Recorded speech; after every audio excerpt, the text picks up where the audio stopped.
Un plan d'affectation, c'est un outil qui nous sert à planifier le développement d'une ville, l'urbanistique. C'est ce qu'on appelait anciennement un plan de quartier, mais qui permet aussi, dans le cadre de règlement de construction, d'affirmer certaines règles. Donc c'est un petit peu général. Maintenant, la nouvelle terminologie, c'est les plans d'affectation. Alors revenons à celui concernant la vieille ville. Quel était l'objectif? Qu'est-ce qui s'est dit? Alors, on a mis à jour en fait l'ancien règlement de la vieille ville qui date des années 80, fin des années 80.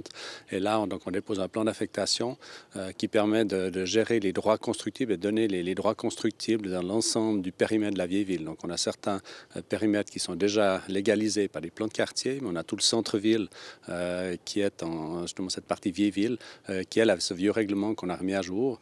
Et l'objectif, en fait, c'est un petit peu innovateur, mais on a travaillé par objet. Donc, on a travaillé sur chaque maison, chaque parcelle a une note architecturale qui est donnée par le canton ou la confédération. Et en fonction de ces bâtiments, on peut lui donner un certain potentiel, soit de rénovation, d'extension, de construction. Et c'est vraiment ce travail, je dirais, d'horloger qui a été fait, de travailler parcelle par parcelle dans le cadre de la vieille ville, ce qui permet d'être assez souple, pas avec un règlement général, mais vraiment de s'occuper des objets en eux-mêmes et de la sauvegarde du patrimoine nyonnais, de ce centre-ville qui est magnifique. L'un des objectifs, c'était aussi d'augmenter l'attractivité justement de ce centre-ville.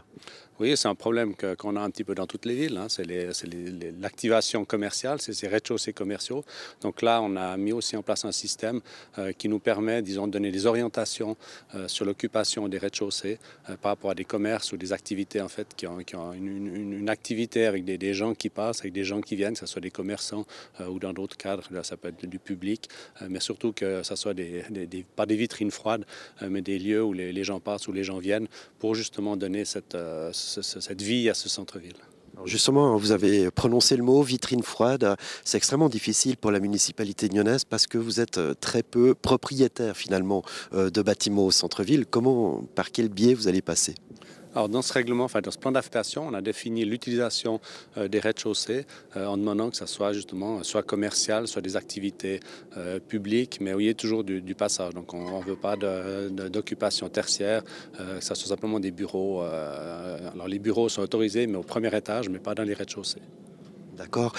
Comment était reçue justement la présentation de ce plan d'affectation vieille ville? Alors, ça a bien passé. Après, c'est vrai qu'on n'a pas, les présentations publiques qu'on a fait, on n'a pas rentré dans les objets en eux-mêmes, mais d'une manière générale sur ce plan d'affectation et ce règlement, c'était très bien reçu. Je crois qu'on a enfin la possibilité de clarifier pour la vieille ville tous ces droits de construction par rapport aux objets, parce qu'on a régulièrement des demandes de permis de construire et que maintenant on aura un outil qui sera très clair aussi bien pour les propriétaires que pour les architectes et la ville pour réglementer ces droits de construction. Autre plan d'affectation, il concerne ce magnifique lieu très pittoresque de la Vignonnaise, la colline de la Murat. Alors là, c'est vrai qu'on est dans un endroit qui est magnifique, c'est un petit bijou en ville de Nyon, et ce qu'on a souhaité, c'était préserver ce lieu magique au centre de Nyon. Donc on a travaillé plus sur l'esprit du lieu et sur les bâtiments existants. Donc dans ce plan d'affectation, en fait, on a autorisé certains aménagements de bâtiments existants, des extensions, puis il y a quelques parcelles qui sont constructibles, mais toujours dans l'esprit du lieu, qui sont quand même des maisons ouvrières. Et ça reste vraiment dans cet esprit-là qu'on a fait ce plan d'affectation. Et c'est pour ça qu'on l'a détaché en fait du PPA Vieille Ville, puisqu'on n'a pas tout à fait la même manière de travailler sur les deux emplacements.